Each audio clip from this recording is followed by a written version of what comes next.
Michael Singh is a former White House official and managing director of the Washington Institute. He joins me now from New York City. Michael, thank you very much for being with us on the program. Now, one would assume that there is a very serious threat once Interpol actually issues a global security alert. Just explain to us, why is Interpol getting involved? Well, it seems as though Interpol's involvement really has much more to do with these prison breaks that we've seen in Iraq, in Libya, and Pakistan. It's not clear exactly that that it's linked to what the State Department has said, although the Interpol did reference that. I think what it all adds up to is it adds up to an increased threat environment, and you see the U.S. government, you see foreign governments, you see Interpol all taking this very seriously. And so it's just important, I think, that anyone who's traveling, anyone who's thinking about going to this part of the world, just be aware. Awareness is really the key here. Right, okay. Now, you said that there isn't really a clear link between the prison breaks and Al-Qaeda. And yet there is a lot of concern. The security concern has been heightened. What could be the possible link?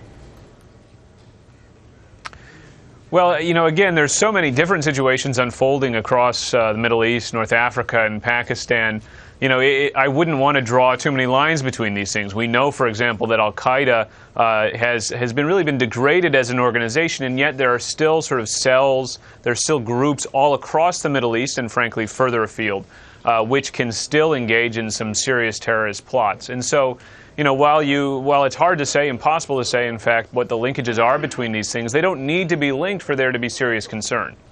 Right. That being the case, now, could this perhaps be a new modus operandi for Al-Qaeda, prison breaks, in order to boost their strength and their influence even further? Well, look, I think there's no doubt that there are still elements out there of Al-Qaeda and of other terrorist groups which are looking to do this sort of thing, which are actively plotting.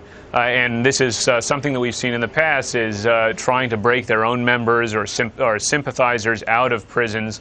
And we've seen people like this return to the field. So anytime you see this sort of thing, it's tremendously concerning, because immediately that swells the ranks of terrorists who are out there plotting. All right. Look, Michael, there is no specific threat, and yet security precautions are being taken by the U.S., by Britain, France, and Germany, and seemingly over the month of August.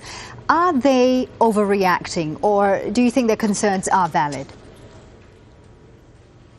Well, obviously, the information which is underlying this must be very serious. They must deem it credible to take such a serious step as closing all these embassies and consulates. Once they have that information, they're obligated, actually, the U.S. government is obligated to share whatever it can with the public, so the public has the same level of awareness that U.S. government personnel have. As far as the specificity of it, obviously there's some specificity as to time, as to the type of facilities which are being targeted. There's this connection perhaps with Yemen, but obviously it's not so specific that they're able to narrow it down to just one or two countries, which can be frustrating for travelers, but at the same time the U.S. government has to balance that against needing to inform people. All right, Michael, thank you very much for that insight. Michael Singh there, former White House official and managing director of the Washington Institute from New York City.